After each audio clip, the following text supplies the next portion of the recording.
Bienvenue à toutes et à tous, c'est l'heure du décryptage. Le 18 avril dernier, la Convention des organisations de la société civile pour l'observation domestique des élections CODEL dévoilait à l'occasion des 100 jours de Roch Marc Kaboré au pouvoir une cote de confiance de 50% quant à la tenue des engagements formulés par le nouveau président burkinabé. Ce chiffre a été obtenu grâce à un présimètre, un instrument de suivi des promesses électorales qui, décidément, a le vent en poupe sur le continent. L'initiative serait partie du Nigeria avec le boirimètre, puis elle a gagné le Sénégal avec le maquimètre, ensuite le Burkina Faso avec le rochmètre et plus récemment le Bénin avec le talonmètre. La présimétrie en Afrique, simple effet de mode ou véritable outil de contrôle de l'action publique, c'est le thème de ce nouveau numéro de décryptage. Pour en parler, pour aller plus loin, pour aller plus en détail et en profondeur, nous recevons un acteur important de la société civile togolaise. André Kenny Afanou est directeur du CACIT, le collectif des associations contre l'impunité au Togo. Merci à vous, cher André Kenny Afanou, d'avoir accepté notre invitation et de participer pour la première fois à Décryptage. C'est moi qui vous remercie pour cette opportunité que vous me donnez plutôt de partager avec nos compatriotes et puis toutes les personnes qui suivent votre chaîne, effectivement, ma conception du contrôle citoyen de l'action publique et aussi l'initiative qui est la nôtre au Togo. D'accord. Boirimètre, maquimètre, rochmètre, talonmètre, peut-être formètre. À quoi répond cette profusion d'outils de mesure de l'action publique? C'est quoi l'objectif de tout ça? Non, l'objectif essentiel, c'est d'abord de montrer que les citoyens dans les différents pays sont conscients du droit qu'ils ont. Vous savez, au terme de la Déclaration universelle des droits de l'homme, l'article 21 notamment, les citoyens ont le droit de participer à la gestion de la cité, soit en se portant directement candidat, soit en élisant quelqu'un. Et donc le corollaire, lorsque vous portez votre confiance sur quelqu'un, c'est que le minimum que vous demandez à la personne, c'est que, excusez-moi, le minimum que vous demandez donc à la personne sur qui votre choix a porté, c'est que la personne puisse mettre en œuvre l'action qu'il a proposée avant que vous ne puissiez l'élire. Et donc je pense que si ces initiatives-là n'existaient pas avant, c'est plutôt une bonne chose, effectivement, de constater que dans nos pays africains aujourd'hui, cette initiative-là, elle est prise et qu'elle avance. D'ailleurs, je voudrais souligner que dans le monde, moi j'avais la chance déjà en 2012, lorsque le président Obama devait être élu, d'aller, grâce à un appui de l'ambassade des États-Unis ici aux États-Unis, je peux vous dire que déjà à l'époque, il y avait, par les citoyens américains, des sites internet qui étaient développés justement pour suivre les actions du président Obama. En France, le e-government, l'électronic government et tout. En France, il y a un site assez important qui s'appelle louisprésident.fr, dont la mission essentielle consiste effectivement à s'assurer que les engagements du président Hollande sont mis en œuvre. Alors, André Kenny Afanou, nous sommes peut-être à la veille d'une révolution de la participation citoyenne en Afrique.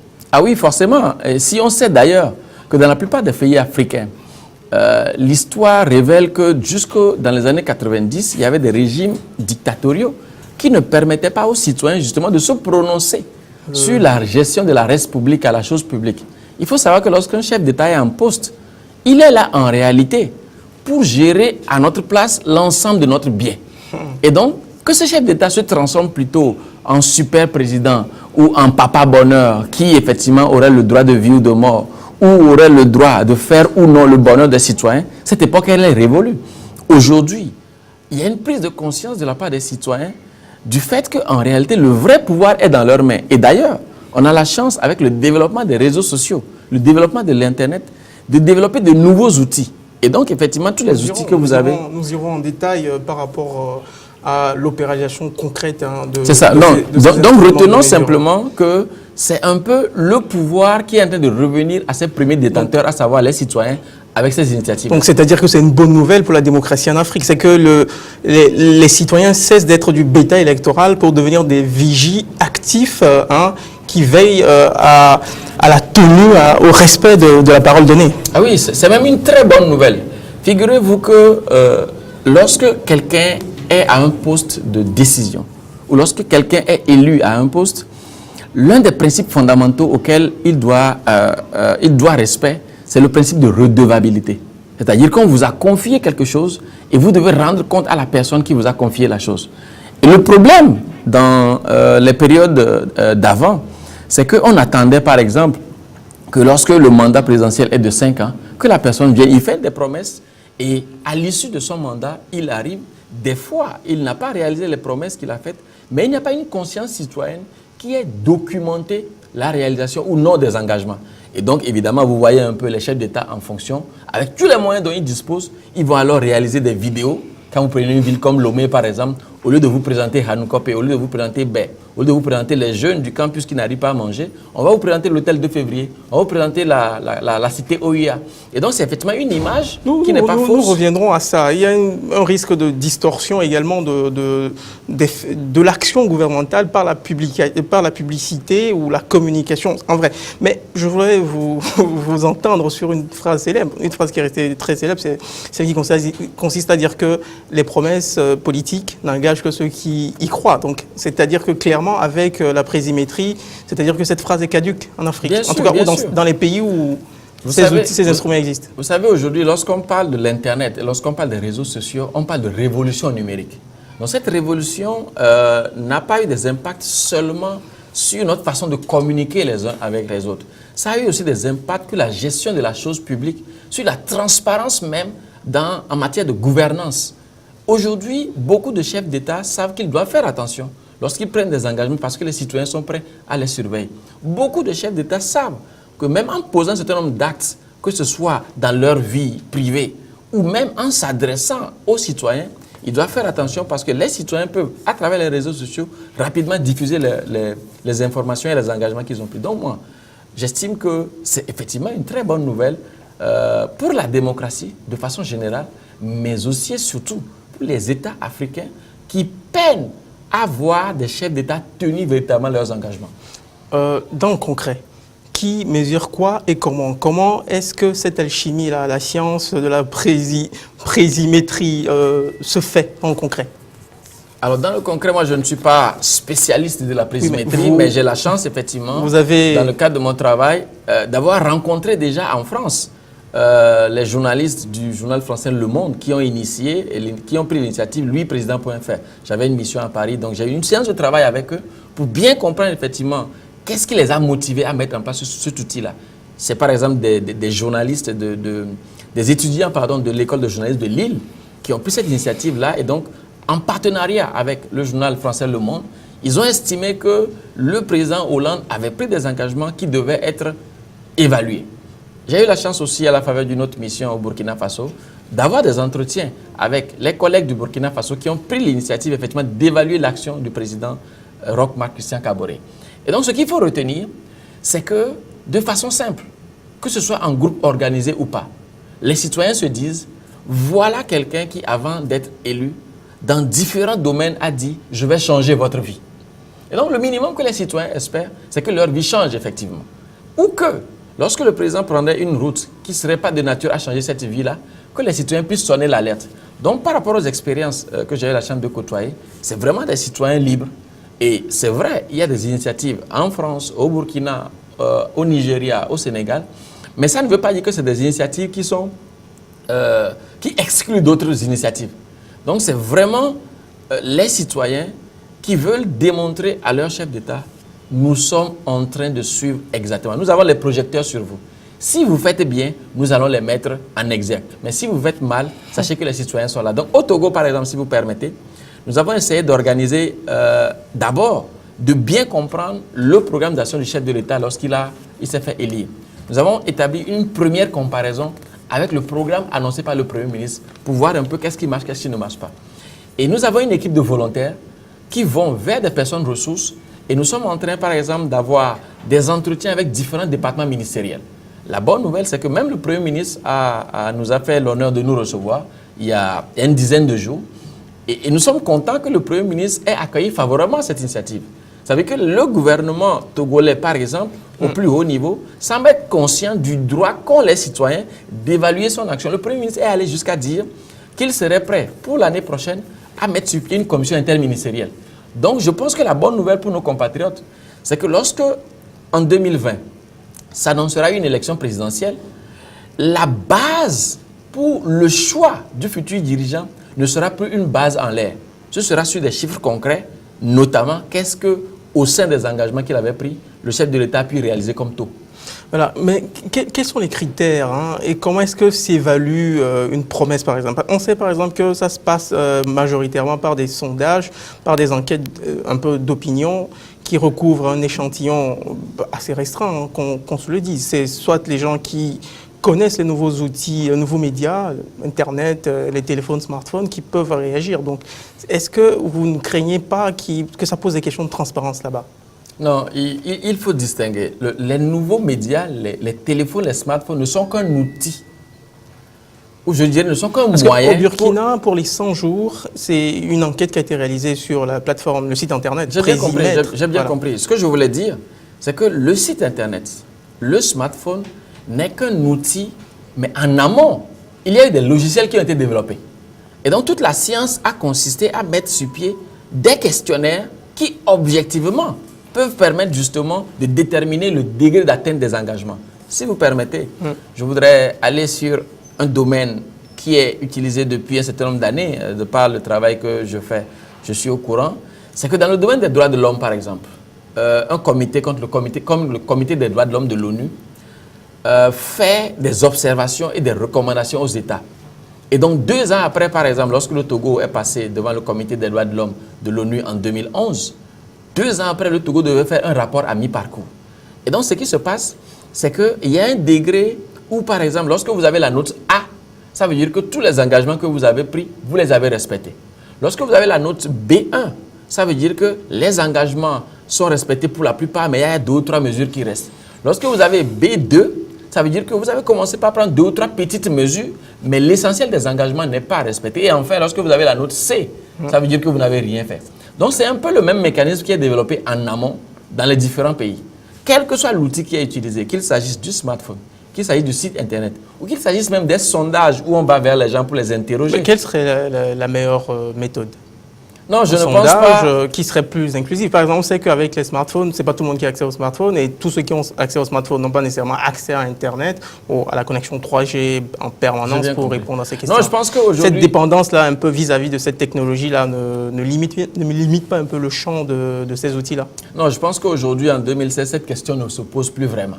Parce que même dans les milieux reculés, beaucoup de gens ont accès au téléphone déjà. C'est vrai qu'il y a un taux de pénétration très important des téléphones portables dans les zones rurales en Afrique. Mais est-ce que l'utilisation quantitative, c'est une utilisation quantitative, mais est-ce qu'elle est qualitative? Non, j'ai bien compris et j'allais vous répondre. Je disais qu'aujourd'hui, la question de l'accès des populations rurales au téléphone ne se pose plus vraiment. Moi, je circulais ce matin vers Bekbota. Il y a une boutique qui vend des téléphones portables à 3200 francs, s'il vous plaît. Et ça m'a étonné par rapport à il y a 15 ans. Bekbota, c'est un quartier de Lomé, pour ceux qui ne connaissent pas. Ce que je veux démontrer, c'est qu'à 3200 francs CFA, donc environ moins de 10 euros, moins de 5 euros, a priori, beaucoup peuvent avoir un téléphone portable. Maintenant, ce qu'il faut savoir, c'est qu'il y a des techniciens qui peuvent développer des outils où le sondage aujourd'hui, il suffit d'envoyer, tout le monde reçoit sur ce téléphone portable des alertes, par exemple, de EcoBank, des alertes de Togocel. Donc, en amont, ceux qui veulent faire le sondage peuvent développer des outils qui peuvent permettre à ceux qui n'ont que le téléphone portable de répondre par des questions par oui ou par non. 1. 2. Lorsque, à supposer que les gens n'ont pas accès à Internet, que les gens n'ont pas accès au smartphone ou au téléphone, eh bien, c'est très simple. Ceux qui peuvent maîtriser le téléphone vont aller vers les populations pour réaliser les sondages. De façon générale, lorsqu'un sondage est effectué, les instituts de sondage font tout pour tenir compte d'une panoplie, d'un échantillon assez représentatif. Est-ce que l'échantillon, dans ces cas, est assez représentatif de la majorité de la population? Quand on sait que, bon, voilà, c'est souvent ceux qui ont les smartphones, ce sont des gens qui vivent dans les milieux urbanisés et que, bon, voilà, est-ce que dans ces milieux reculés-là, on a forcément les bons outils pour mesurer l'action du gouvernement, par exemple? Non, alors, moi, je voudrais pas répondre de façon générale. Parce que je ne suis pas comptable de la méthodologie, par exemple, que les Sénégalais, les Burkinabés, les Français. Je ne suis pas comptable de leur méthodologie. Mais ce que je peux dire, parler de ce que vous savez. Voilà. Ce que je peux dire, par rapport à l'initiative que nous, on a prise au Togo, qui s'appelle l'initiative Baromètre pour le contrôle citoyen de l'action publique. C'est qui tranche avec les autres initiatives dans les autres pays qui sont très personnalisées. Quand on dit talon maître, ça veut dire que quand le président va changer, il faudra changer de... Nous, au Togo, déjà, on n'a pas jugé utile de parler de foromètre en donnant justement le nom du président de la République. Ce qui est très judicieux. Parce que nous estimons que tôt ou tard, le président actuel quittera le pouvoir et notre initiative doit demeurer telle qu'elle. Et donc, je disais que ce que nous, on a adopté comme démarche consiste d'abord à nous assurer que lorsqu'on prend par exemple le domaine de l'économie, lorsqu'on prend le domaine de la diplomatie, les gens qui évaluent l'action du chef de l'État ou du gouvernement, si vous voulez, sont des gens qui maîtrisent le domaine. Donc, vous n'allez pas, par exemple, demander à mon oncle qui est paysan au village de se prononcer sur la diplomatie économique mise en œuvre par le ministre Doucet. Ce n'est pas possible. Et donc, nous avons organisé des groupes de travail. Le ministre Doucet, c'est le ministre des Affaires étrangères au Togo. Du Togo, merci beaucoup. Donc, nous avons organisé des groupes de travail avec un certain nombre de bénévoles qui ne sont pas payés. Et ça montre déjà que les citoyens veulent exercer un pouvoir, celui de montrer au chef d'État qu'ils sont en train de suivre son action. Et donc, chacun, en fonction de la spécialité, en fonction du domaine dont il a la maîtrise en termes de background, va vers les différents ministères. Et nous demandons au chef de l'État, aux différents ministres, qu'est-ce que vous avez pu faire par rapport aux engagements que le chef de l'État a pris. Et la bonne nouvelle, c'est que jusqu'à aujourd'hui, un certain nombre de ministères que nous avons sollicités nous ont reçus. Mais le même exercice, nous le faisons vers...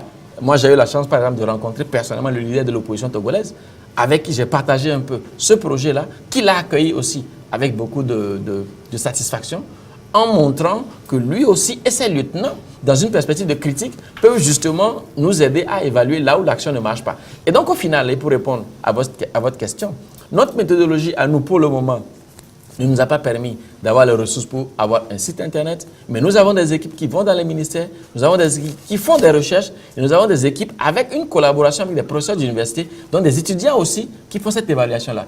Notre rapport va sortir bientôt et chacun jugera un peu de la pertinence et de l'objectivité avec lequel nous aurons fait le travail. Donc, est-ce à dire que vous allez fournir des pourcentages de satisfaction, comme au Burkina, par exemple, où une cote de confiance a été dégagée? Forcément, forcément. C'est-à-dire qu'en réalité, on ne peut pas objectivement dire que le chef de l'État actuel, depuis qu'il est arrivé, n'a rien fait. Ça n'a pas de sens. Il a commencé par faire des choses. Au minimum, avec la fête de l'indépendance, il y a eu le Radisson Blu qui a été inauguré, c'est une très bonne chose. Il y a eu le nouvel aérogare inauguré, c'est une très bonne chose. Mais il y a un certain nombre de domaines dans lesquels nous n'avons pas senti le chef de l'État bouger. Donc, c'est-à-dire que vous ne consulterez pas l'opinion publique sur des domaines de spécialistes, par exemple. C'est-à-dire qu'il y a des questions pour lesquelles vous vous adresserez nécessairement à des spécialistes qui ont une connaissance assez fine de ces questions-là. Et pour certaines actions qui sont, par exemple, symboliques, un engagement pris sur une réforme emblématique, par exemple, ça peut se tester dans l'opinion publique. C'est ça, je crois que vous avez tout compris. Donc, il s'agira d'abord de continuer la méthodologie qui est la nôtre aujourd'hui, d'avoir des personnes ressources avec lesquelles nous allons vers les autorités gouvernementales, parce que, voyez-vous, ce n'est pas non plus judicieux d'évaluer l'action de quelqu'un sans approcher la personne. Des fois, vous n'avez pas certaines informations sur des initiatives qui sont prises. Donc, on va aller vers ces personnes-là. Mais il y a aussi une approche qui consisterait effectivement à aller vers les citoyens pour voir leur degré de satisfaction. Autrement, vous risquez de faire une évaluation dans laquelle les citoyens ne vont pas se retrouver, ce qui décrédibiliserait votre initiative. Au Burkina, par exemple, le 18 avril dernier, ils ont révélé que 50% des Burkinabés faisaient confiance à Marc Kaboré, ce qui ferait pâlir d'envie un président comme le président français qui a 13% de cote de confiance. Mais on a remarqué qu'il y avait beaucoup d'indécis, de gens qui ne s'étaient pas prononcés, estimant n'avoir pas les éléments d'appréciation pour juger de la mise en œuvre effective des mesures que le président a promis, par exemple. Qu'est-ce que cela vous inspire, par exemple? Non, qu'est-ce que cela m'inspire? Je pense que 100 jours après l'arrivée au pouvoir d'un chef d'État, c'est prématuré.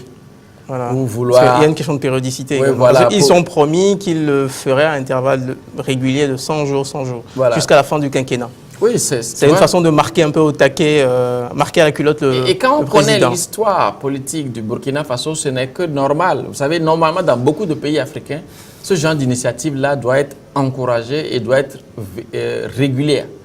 Et donc, je pense que, encore une fois, pour le Burkina, ils sont passés par des épreuves difficiles. Ils ont la chance d'en être sortis. Vous allez au Burkina aujourd'hui, vous allez voir une société civile assez forte, des médias vivaces. Vous allez voir même au sein de différentes institutions, des gens qui sont conscients qu'ils sont passés par une étape et que le Burkina d'aujourd'hui doit être définitivement éloigné de tout ce qu'il y a eu comme culte de la personnalité par le passé. Alors, pour gagner par exemple des points de confiance, quand on prend le cas burkinabé, quand on dit les indécis, plus de 50% estiment qu'ils n'avaient pas les éléments d'appréciation ou que le gouvernement aurait mal communiqué sur ces mesures, est-ce qu'on ne risque pas par exemple de pousser les gouvernants à investir massivement dans la communication plutôt que dans l'action, c'est-à-dire à la théâtralisation d'une certaine manière de la vie publique, par exemple? Non, je ne pense pas. Vous savez, l'action gouvernementale, elle est globale. Et ceux qui prennent le pari d'évaluer cette action-là doivent s'assurer qu'en amont, eux aussi, ils ne vont pas, et d'ailleurs un de mes collègues de la diaspora m'a averti contre ce fait lorsque je lui ai parlé de l'initiative Baromètre, il m'a dit « André, faites attention ». Parce que vous risquez à un moment donné de donner l'impression que vous êtes en train de faire la promotion de l'action gouvernementale. Donc c'est un avertissement qui est légitime. Si en amont, vous ne prenez pas toutes les précautions pour effectivement faire une évaluation objective, et surtout, si vous ne pouvez pas dépasser tout ce qui est théâtre et communication. Et donc moi je pense que il appartient à ceux qui font l'évaluation évidemment un gouvernement doit communiquer. Le président de la République togolaise, par exemple, on lui reproche de ne pas beaucoup communiquer. Et je peux vous assurer que lorsque nous étions avec le Premier ministre... Ce qui paraît, le silence aurait ses vertus. Non, dans la gouvernance moderne, le silence n'a pas de vertu particulière à vos yeux? C'est même, à mon avis, une faute pour un chef d'État de ne pas communiquer. Ça peut sembler être de la désinvolture ou un manque de considération pour son peuple. Parce qu'il y a des événements de l'actualité. Le risque, c'est qu'en investissant massivement dans la communication, par exemple, l'opinion risque de lâcher la proie pour l'ombre un peu. Il ne s'agit pas d'investir massivement dans la communication, justement. Il s'agit d'avoir la juste mesure pour chaque action que l'on mène. Dans notre pays, par exemple, le chef de l'État, ce n'est pas pour rien que le constituant a souhaité que chaque année, le chef de l'État aille devant l'Assemblée nationale pour faire un discours sur l'état de la nation. C'est parce qu'on sait qu'on a mis entre ses mains quelque chose d'important. Et on veut savoir, au plus tard, chaque 12 mois, est-ce que le truc qu'on a mis entre ses mains se porte toujours bien. Donc, dans cet environnement-là, vous ne pouvez pas dire que vous êtes de nature à ne pas beaucoup parler, que vous n'allez pas parler. Autrement, il ne fallait pas être chef d'État. Donc, c'est vraiment, sur cette question-là, à mon avis, je pense que le chef de l'État du Togo, en ne communiquant pas assez sur son action, en n'organisant pas des conférences de presse, le président Roch Marc Christian Kaboré, à l'occasion des 100 jours, a fait une conférence de presse à la présidence de la République. Et c'était intéressant parce que ça permettait aux citoyens d'avoir quelqu'un qui leur rendait compte. Donc ne pas le faire dans notre pays donnerait l'impression que le chef d'État ne veut rendre compte à personne et qu'il veut surgir dans 5 ans. D'ailleurs, dans nos pays, souvenez-vous, les élections ne sont pas forcément le meilleur moyen pour effectivement permettre au peuple d'exercer son droit. Beaucoup de Togolais estiment par exemple qui n'ont pas la conviction que lorsque les élections sont organisées, la personne qui est proclamée vainqueur a vraiment gagné. Donc, forcément, il faut au minimum qu'il y ait une redevabilité à intervalles réguliers. Alors, soumettre des présidents à une certaine dictature de l'opinion publique qui les surveillerait à la minute près, n'est-ce pas une façon un peu de paralyser l'action publique? L'action politique, les acteurs politiques. Je ne pense pas. C'est plutôt une opportunité. Parce qu'il faut être dans une... les présidents ont besoin de temps pour que les mesures qu'ils ont ensemencées poussent. Non, j'ai eu envie de dire que c'est des histoires. Vous savez, lorsque un candidat se présente à la présidentielle, comme c'est le cas aujourd'hui aux États-Unis, ils font tellement de promesses. Et donc forcément, dans ce processus, les médias, les citoyens, différentes institutions vont leur poser des questions sur l'échéance que couvrira chaque promesse. Et donc, si en amont, le chef de l'État a communiqué en disant, lorsque vous allez voter pour moi, d'ici 1 an, je ferai ceci. Par contre, une autre mesure me prendra plus de temps, ça me prendra 3 ans. Si la communication a été bien faite, alors je ne vois pas là où il y a un problème, justement, lorsqu'on sera en train de dérouler. Et je ne parlerai pas, moi, de dictature de l'opinion publique, puisque c'est cette opinion publique-là qui vous a donné le pouvoir. Il ne faut jamais l'oublier. Le pouvoir, à moins qu'on ne soit en Grande-Bretagne, et même là, on sait que le système politique n'est pas le système qui favorise la monarchie au sens plein du terme. Il y a une monarchie un peu qui est de nature à faire l'honneur, mais la réalité du pouvoir est entre les mains du Premier ministre. Donc, Downing Street. C'est ça. Au Togo, par exemple, on sait que depuis 1990, à part les événements malheureux de 2005, où on a eu l'impression que le pouvoir a été hérité parce que le président Faure était fils biologique du président Yadema, normalement, c'est à travers un processus électoral compétitif. C'est-à-dire que chaque candidat a la possibilité de présenter son offre aux citoyens et c'est la meilleure offre qui doit l'emporter. Alors, la société civile, en se voulant un contre-pouvoir au pouvoir politique institué, ne risque-t-elle pas de, comme je le disais, devenir un anti-pouvoir en soumettant les présidents, les acteurs politiques au regard, se faire épier un peu au voyeurisme de l'opinion publique? Non, je crois avoir déjà répondu. La société civile, il faut le savoir, c'est un certain nombre de groupes organisés qui ne sont pas le pouvoir politique, qui ne sont pas le pouvoir économique, donc qui ne sont pas les entreprises, mais qui représentent un peu les citoyens, donc qui ont pour devoir de rappeler aux dirigeants et à toute force politique, économique, sociale, qu'ils sont vigilants. Et généralement, dans tous les pays, ou presque je dirais, le rôle de la société civile, il est multiple. Il consiste d'abord à sensibiliser les citoyens sur leurs droits et devoirs. Et ça, au Togo, nous le faisons. Il consiste aussi à faire ce qu'on appelle le plaidoyer auprès des autorités lorsque, effectivement, des mesures qui sont censées être mises en œuvre ne le sont pas. La société civile, enfin, intervient dans ce qu'on peut appeler le contrôle citoyen de l'action publique. C'est un peu dans ce cadre-là que nous sommes en train, effectivement, au Togo, d'en appeler à ce que tous nos compatriotes comprennent que le monde évolue. Nous sommes en 2016. Et donc, si par le passé, le chef de l'État avait pris l'engagement, par exemple, de faire les réformes, souvenez-vous qu'en 2009, le chef de l'État du Togo déclarait sur une radio « Je ferai les réformes avant la présidentielle de 2010 ». Nous sommes en 2016. 6 ans après, ce n'est pas fait. Un autre engagement qui a été pris. Alors, dans ce cas d'espèce, qu'est-ce que le baromètre aurait pu aider? Est-ce que le baromètre aurait pu aider à faire la réforme? Oui, le baromètre va simplement informer les citoyens que la personne qui est en train... Les citoyens le savent. Non. Et nous allons faire de la publicité autour. C'est-à-dire que, vous savez, aujourd'hui, lorsque vous allumez la télé, vous allumez la TVT, vous allez voir des membres du gouvernement qui disent... TVT, la télévision togolaise. C'est ça, j'ai de la télévision officielle. Vous allez voir des membres du gouvernement venir dire, sur instruction personnelle du chef de l'État, nous avons fait ci, nous avons fait ça, nous avons fait ci, nous avons fait ça. Nous allons rendre votre vie merveilleuse. Ça, là, cette phrase, est-ce que ça correspond à quelque chose dans la réalité? Les membres du gouvernement auraient aimé qu'on réponde à chaque fois par oui. Mais ce n'est pas toujours le cas. Le chef de l'État, souvenez-vous par exemple, a inauguré la gare centrale de Lomé il y a bientôt 3 ans. Mais jusque-là, rien n'est fait. Donc, il s'agit pour les citoyens de montrer que dans tel domaine, le chef de l'État et son gouvernement, ils mènent des actions qu'ils saluent. Mais dans tel autre domaine, il n'y a aucune action qui est menée. Eh bien, écoutez, si quelqu'un pose un acte mauvais et que la personne accepte que toutes les caméras du monde viennent mettre en exergue cet acte-là, c'est la personne même qui est responsable. Donc, en définitive, nous allons organiser des conférences de presse. Nous allons organiser des activités et nous allons produire des éléments d'information, des manuels d'information, des affiches qui mettent en exergue ce qui est bien fait et qui dénoncent ce qui doit l'être mais qui ne l'est pas. Pour finir, dernière question, André Kani-Afanou.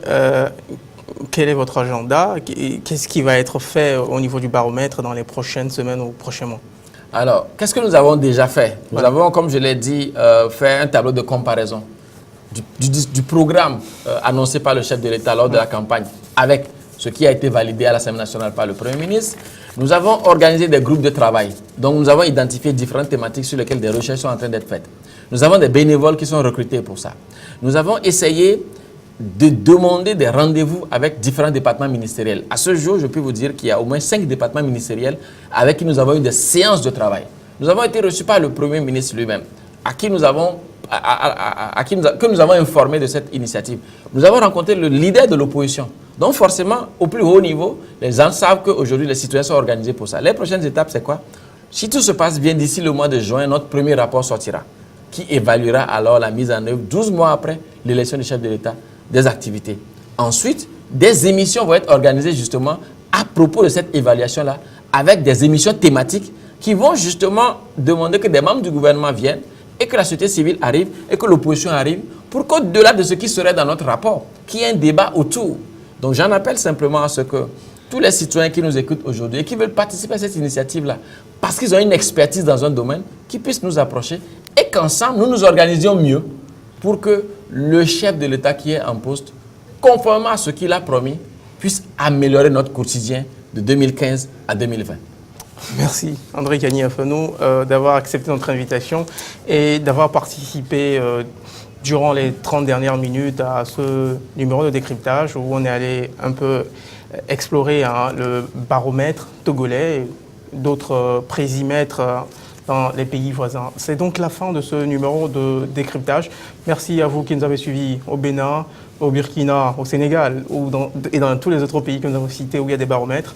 À très bientôt pour un nouveau numéro.